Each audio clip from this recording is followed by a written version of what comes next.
Hello everybody, welcome to another innovation series. Today is May 30th, 2024.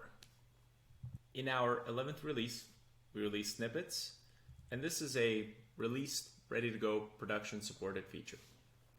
What Snippets really are is a way to establish reusable patterns, a way to reuse code, so they're ultimately a productivity gain and a standardization gain, resulting in more standardized code and easier to maintain code, and also faster development. The real innovation here is not necessarily the concept of a snippet. These have existed pretty much forever, but more so the management and distribution of how snippets go from one person to another, and how a team can create a library of shared managed snippets that are reused across the organization. Our vision here is to take it one step further and to have it so that AI can detect usage of certain code or approaches and actually recommend snippets as a way for you to kind of standardize your code as you're developing it, or potentially as you're deploying it to the Poly server. The way they work is that you might have a user who writes some snippet code, and there's so many different ways to apply it. It could be a template for starting off, developing a new microservice. It could be a simple block for how to log. It could be a logic statement. It could be, kind of formatting. So there's so many different ways that there's so many different applications of how a snippet can be used. The way that it works is you write some code, you publish it to the Poly server with a command very similar to how you deploy functions. And now Poly server catalogs the snippet. Snippets are managed, in the sense that they live in an environment. They could be shared across a tenant. They could be made public. We do plan on publishing public snippets for some helpful patterns that we found. And by being managed, that gives you a lot of structure. So it allows one person, for example, to create a snippet and others to just be consumers. So you have a lot of flexibility, very similar to Poly functions, using the same kind of base model. But also they get classified, they get structured, so that when you generate your SDK, you're going to see the snippets in the tree. They're a little bit different than functions in the sense that we don't actually include the code as part of the SDK.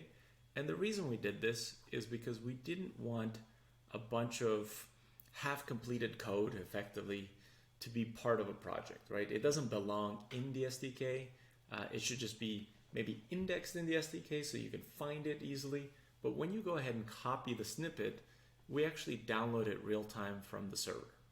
So it's in the tree in the sense that it's discoverable. So it's part of some index files that we use to generate that tree.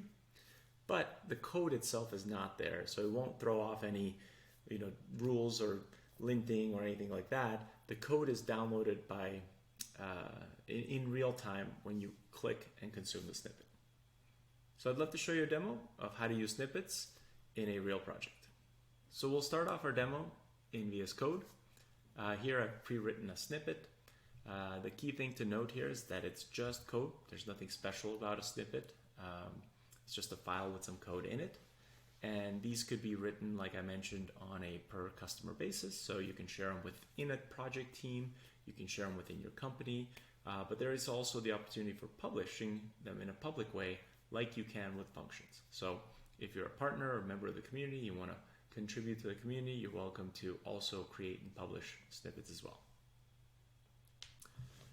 So the key here is when it comes to deploying the snippet, we have a command that's going to look very similar to deploying a function. So to do that, we'll use this command here that I just have in my clipboard.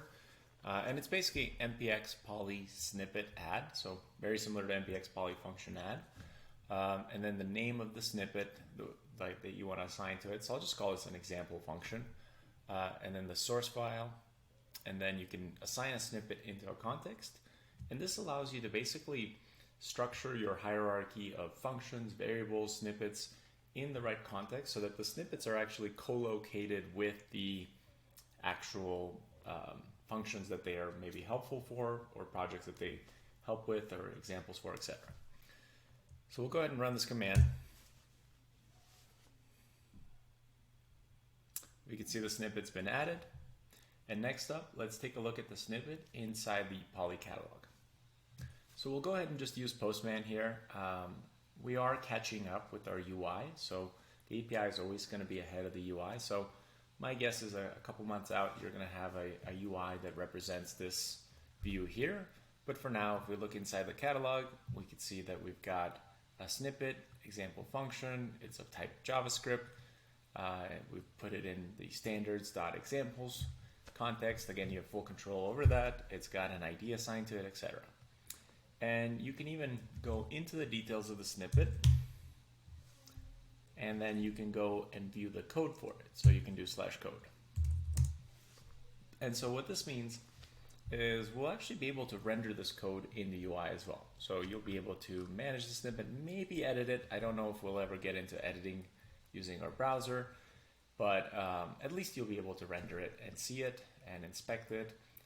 And then you can also imagine how this endpoint here could potentially be useful for embedding it in documentation and other places kind of beyond just the cycle I'm showing you here in Poly. So with that snippet being part of the catalog, I'm going to go ahead and just use the same project to kind of close the loop, although most likely the snippet would be used by other people. So I'm going to go ahead and do something like npx poly generate. And it was already added to my SDK here locally, so for testing. So this step is unnecessary for me, but just giving you a picture of what it would look like for others to get the snippet. So you can see it's been generated, which means that the snippet is now part of our tree. And you can see now we have standards, examples, example function in it. And also just note that we don't have any integration with the snippets in the AI at the moment. So we will at some point, but we just don't for now. So if you were to search for the snippet here, you won't find it. At some point, we'll have to figure out kind of what the best approach to use it here is. But for now, it's available to you in the tree, and it's easily accessible. So if I go and open up another file, for example, demo.ts, go to the tree, and I click on this example function, it actually went and fetched the code like real time, and now I can paste it in here and I start from this point. So again, just to summarize, reusable code, standards, things of that sort, where you want to have kind of pre-written structures. They're not meant to be compiling code. They're not meant to be hardened or anything. They're just meant to be loose blocks of code that you don't want to have to kind of rewrite every time and that you want developers to take advantage of. You package them, publish them the same way you do functions. They're added to the tree. They're going to show up in the context that they're most relevant based on where you put them in the context tree. And then developers have just a one-click way to fetch them off the server and use them within their code. So with that, thank you very much. I hope you enjoyed this demo, and we'll see you in a future innovation video.